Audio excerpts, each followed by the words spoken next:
গাদা, কি ব্যাপার রে? অনেকক্ষণ ধরেই তো মাছ ধরছি, একটা মাছও পেলাম না। আজ ঘটনাটা বুঝলাম না, মাছ হঠাৎ কোথায় গেল সব? কি বলছো শিয়াল ভাই? তোমার বড়শিতে কোনো মাছ উঠছে না তো? আমি তো পেলাম।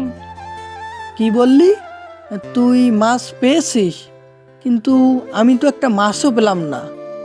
হে শিয়াল ভাই, এই দেখো বড় বড় 4টা মাছ পেয়েছি। আজকে মাছগুলো বউ দেখলে খুব খুশি হবে। খুশি তো হবে তোর বউ, কিন্তু আমার কি হবে? খালি হাতে বাড়িতে ফিরলে বউ তো আমাকে ঝাঁটাপেটা করবে।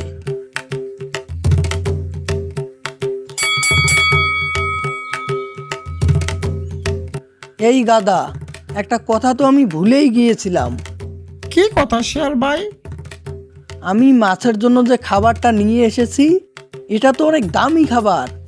আর যে দোকান থেকে নিয়েছি সে বলেছিল দামি বড়শি ছাড়া নাকি এই খাবার দিয়ে মাছ ধরাই যাবে না, তাই আর কি মাছ ধরছে না। ও তাই নাকি শিয়াল ভাই? এজন্যই বুঝি তুমি মাছ পাচ্ছিলে না। এখন শোন, তোকে একটা প্রস্তাব দেই। তুই যেহেতু আমার বন্ধু হোস আর তোর দামি বড়শি আছে, তাই আমি তোকে এই মাছের খাবারটা দিতে পারি। তবে আমার একটা শর্ত আছে। কি শর্ত শিয়াল ভাই? তুই যদি তোর 4টা মাছ আমাকে দিয়ে দিস, তাহলে আমি তোকে এই খাবারটা দিতে পারি। আর এই খাবার দিয়ে যদি তুই মাছ ধরতে শুরু করিস, তাহলে দেখবি নদীর সব মাছ তোর বড়শিতে উঠে গেছে। এখন তুই বল কি করবি? বাহ, এত বড় ভালো কথা। তবে ঠিক আছে, তুমি আমার মাছ নিয়ে যাও। তোমার যেহেতু আমি বড়শি নাই, তবে আমি না হয় এই খাবারটা দিয়ে মাছ ধরবো। যাক, এই গাধাটাকে বোকা বানানো গেছে। আমার যে বুদ্ধি, তা বনের আর কোনো প্রাণীরই মধ্যে নেই। যাক, এভাবে চলতে থাকলে একদিন আমিই বনের রাজা হয়ে যাব। কি গো, তুমি এই দামি শাড়িটা কোথায় পেলে গো? তুমি না আমাকে বললে তোমার হাতে এখন তেমন টাকা পয়সা নেই, তাহলে এই শাড়িটা কোথায় পেলে? আর বলতে বউ, আজকে বাজারে গিয়েছিলাম, তখন দেখলাম ভাল্লুক ওর বউয়ের জন্য একটা দামি শাড়ি কিনেছে। তখন আমি করলাম কি, পাশের দোকান থেকে অমন দেখতে অল্প টাকায় একটা শাড়ি কিনলাম আর ভাল্লুকের শাড়ির সাথে বদলে দেই। তাই নাকি? এই না হলে আমার স্বামী। যাই হোক, ভালোই হলো, আজকে এই শাড়িটা পরে আমি ঘুরতে যাব। আচ্ছা আচ্ছা, ঠিক আছে বউ, তোমার যা ইচ্ছে তুমি তাই করো। কিন্তু বউ, এবার তুমি বলো তো আমি চালাক নাকি বোকা? ও মা, সে কি কথা গো? কে বলেছে তুমি বোকা? তুমি তো দেখছি অনেক চালাক। আচ্ছা, আমার মাথায় একটা বুদ্ধি এসেছে। কি বুদ্ধি বউ? বতো শুনি, তোমার মাথায় কি এমন বুদ্ধি এলো? আচ্ছা, তুমি যদি বনের রাজা হও তাহলে কেমন হয়? আর সিংহ তো অনেক বয়স হয়েছে, তাই বলছি তুমি যদি বনের রাজা হও তাহলে কেমন হয়? বাহ বউ, তুমি তো দারুণ একটা কথা বলেছো। হ্যাঁ, আমিও এমনটাই ভাবছিলাম, কিন্তু এই বেটা সিংহ তো এত সহজে বনের রাজা ছাড়ছে না। শুনেছি সিংহটা এখন তেমন একটা চোখে দেখে না, আর অনেক বয়সও হয়েছে। এটাই তোমার সুযোগ, যদি পারো এখনই কিছু একটা করতে হবে। হ্যাঁ, আমিও জানি ওই বেটা সিংহ বেঁচে থাকতে আমি এত সহজে রাজা হতে পারবো না। বেটাকে আমি নদীর জলে ফেলে মারবো, আর বেটাকে মারতে পারলে আমি হব এই বনের রাজা। না না, আর দেরি করা যাবে না, এই কথাটা এখনই সিংহকে জানিয়ে দিতে হবে।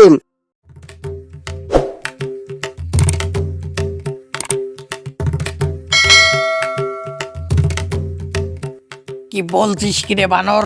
ওর এত বড় সাহস, এই কথা বলেছে আমার নামে? তাই নয় সিংহ মামা, আরো বলেছে তোমাকে নাকি নদীর জলে ডুবিয়ে মারবে। তুই সত্যি শুনেছিস তো? ও এই কথাই বলেছে আমাকে? হ্যাঁ সিংহ মামা, আমি তোমাকে মিথ্যা কথা বলতে যাব কেন? আমি আমার নিজের কানে শুনেছি। তাহলে তোর একটা খবর করতে হচ্ছে।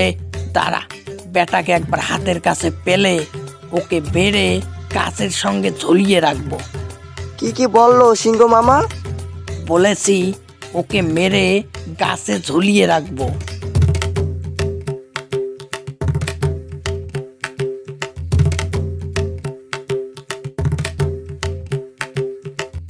কি বললি?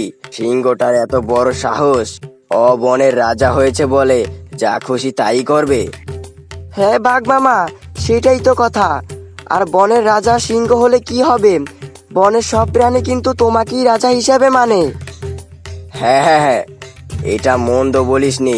বনের সবাই কিন্তু রাজা আমাকেই মানে। দেখা হোক একবার, ওকে মজা দেখাবো আমি। বেটাকে নদীর পানিতে ডুবিয়ে মারবো।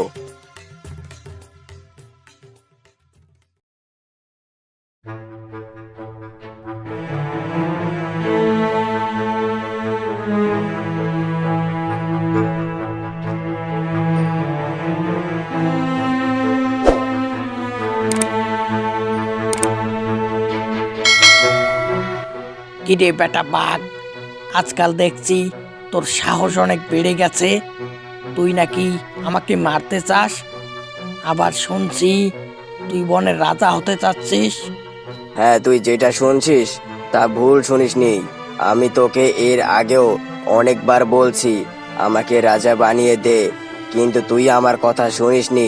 তবে দেখবি একদিন না একদিন তোকে আমি এই বন থেকে বের করে দিব। তবে রে হারামজাদা, এত বড় সাহস তোর, তুই আমাকেই ভয় দেখাচ্ছিস।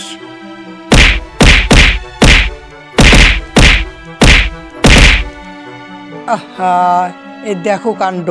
এই যে বাঘ ভাই আর সিংহ ভাই, তোমাদের মধ্যে মারামারি এবার থামাও। তোমরা যেভাবে মারামারি করছো, এতে তোমরা দুজনেই তো মারা যাবে। এর থেকে আমার একটা প্রস্তাব শুনলে ভালো হয় না বলো? তোমরা দুজনের কেউ যদি রাজা না হও আর আমাকে যদি রাজা বানিয়ে দাও, তাহলে ব্যাপারটা কেমন হয়?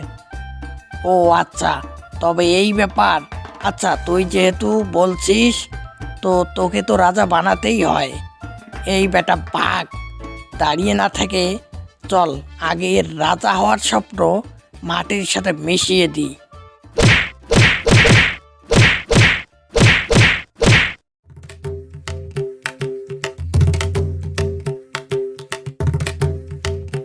বুঝলাম না, হঠাৎ করে বনের মধ্যে এসব কি হচ্ছে? বাঘ আর সিংহ নিজেদের মধ্যে মারামারি করছে। চিচি, তাও আবার রাজা হওয়া নিয়ে।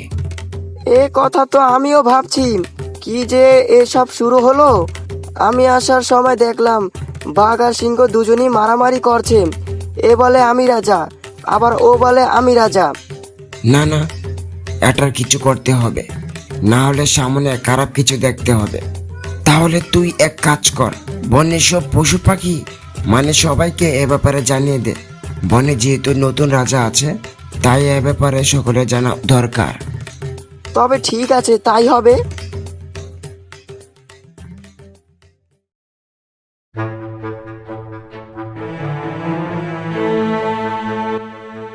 বুঝলাম না, তোরা কেউ যদি কোনো কথা না বলিস আর সবাই যদি এমন চুপ করে থাকিস, তাহলে বিচারটা করবো কি করে? বুঝবো কি করে তোরা কেন এখানে এসেছিস? বিচার যদি করতেই হয়, তাহলে তুমি আগে বাঘকে দিয়েই শুরু করো। কারণ ওই লোকের কাছে আমার নামে বাজে কথা বলে বেড়ায়, আবার ও নাকি বনের রাজা হতে চায়। তুমি ওর কথা বিশ্বাস করবে না দাদু। আর আমি যদি রাজা হতে চাই, আর রাজা হতে চাওয়াটা কি অপরাধ? তবে শোন বাঘ, অনেকদিন ধরেই সিংহ এই বনের রাজা হয়ে আছে। ওর রাজত্বে আমরা বনের সবাই খুব শান্তিতে দিন কাটাতাম। আর সিংহের বয়সও অনেক হয়েছে, তাই আমার মনে হয় তোর এই কাজটা করা ঠিক হবে না। কোনটা ঠিক কোনটা বেঠিক এটা তোমাকে বলতে হবে না দাদু। আর সব থেকে বড় কথা, বনের সব প্রাণী কাকে রাজা হিসেবে চায়। ওর এসব কথায় তুমি কান দিতে যেও না তো দাদু। তুমি আমাদের ডেকেছো, তাই তোমার সম্মানে আমরা সবাই চলে এসেছি। এখন তোমার যেটা ভালো মনে হয় তুমি সেটাই করো। সত্যি কথা কারো পছন্দ না দাদু।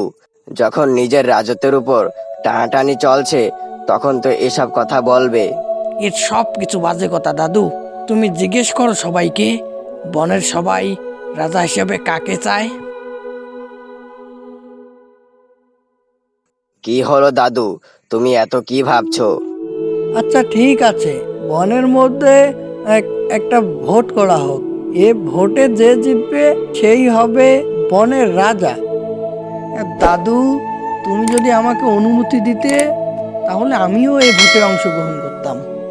আচ্ছা ঠিক আছে, আমি তোকে অনুমতি দিলাম। তোর যদি মনে হয় তোকে কেউ ভোট দেবে তাহলে তুই করতে পারিস।